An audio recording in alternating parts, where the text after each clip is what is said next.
Và số stayទាំងអស់គ្នាមកមើលលំហាត់ច្បាប់ចំណាំងផ្លាតនៃពន្លឺមួយ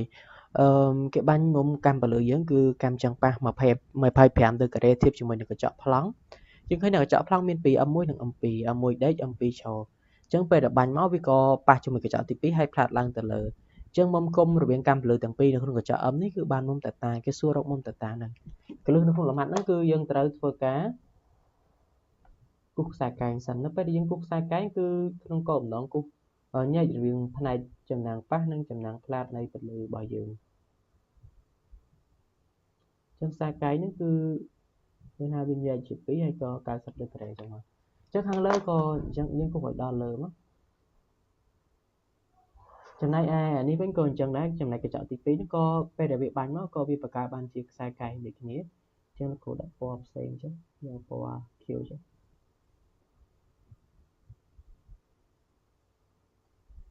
នេះអញ្ចឹងខ្សែកែងនេះគឺវាត្រូវកែងជាមួយកញ្ចក់បែបហ្នឹងកលឹះមួយទៀតដែលយើងត្រូវដឹងផងដែរនោះគឺតកតងជាមួយនឹងភាពកែងគ្នានៃខ្សែកែងទាំងពីរដោយសារនេះកញ្ចក់ប្លង់ទាំងពីរត្រូវបានដាក់នៅមុំកែងអញ្ចឹងកន្លែងចំណុចប្រសពរវាងកញ្ចក់ប្លង់ទាំងពីរហ្នឹងក៏90ដឺក្រេដែរអញ្ចឹងយើងត្រូវដឹងថានៅពេលយើងបាញ់មុំតាយើងគឺធៀបជាមួយនឹងកម្មពលឺកម្មចាំងប៉ះជាមួយនឹងខ្សែកែងអញ្ចឹងនេះមុំតារបស់យើងគឺនៅនេះឥឡូវគូតាំងវាដោយតាមួយចុះអញ្ចឹងតាមួយយើងប៉ុណ្ណេះគឺជាមុំចាំងប៉ះទី1នៃកញ្ចក់យើងអាចរកបានណាតាមួយអញ្ចឹងតាមួយយើងដោយសារតែមកខាងក្រោមនេះ25ហើយមកជើងនេះគឺ90អញ្ចឹងយើងបានតាមួយយើងគឺស្មើនឹងប៉ុន្មានស្មើនឹង90ដក25ដឺក្រេអញ្ចឹងយើងឃើញ75ដឺក្រេសុំត65ដឺក្រេអញ្ចឹង65ដឺក្រេតា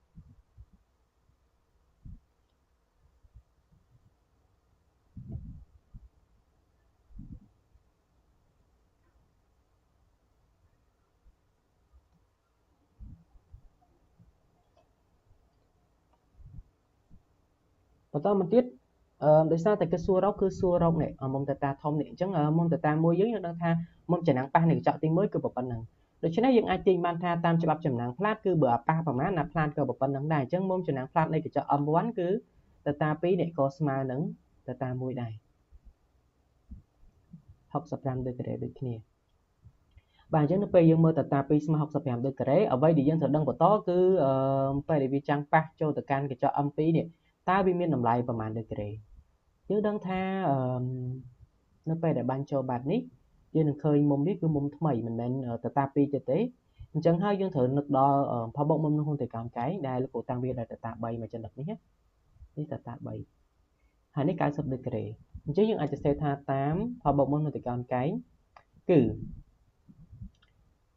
តា2បូកជាមួយតា3បូកគ្នាជាមួយនឹង90ដឺក្រេស្មើ180លោកគ្រូអាចទាញរកតា3ដែលជាមុំចំណាំងប៉ះរបស់កញ្ចក់ទី2បានអញ្ចឹងតា3របស់យើងគឺស្មើ180ដក90ហើយនេះគឺដកតា2តា2រកឃើញឥឡូវគឺ65អញ្ចឹងយើងអាចទាញរកតា3របស់យើងគឺបាននេះគឺ90ដក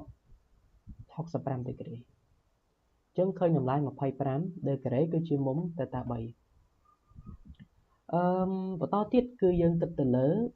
តាធំយើងម្ដងយើងដឹងថាតា3យើងប៉ុណ្ណេះអញ្ចឹងអាចវាបង្កើតបានជាតា4យើងគឺមួយជារៀងទៀតមែនអត់អញ្ចឹងដោយសារតែច្បាប់ចំណាំងផ្លាតគឺបើប៉ះប្រមាណផ្លាតប៉ុណ្ណឹងដែរដូច្នេះមុំតាធំគឺជាមុំគុំរវាងមុំចំណាំងប៉ះនិងមុំចំណាំងផ្លាត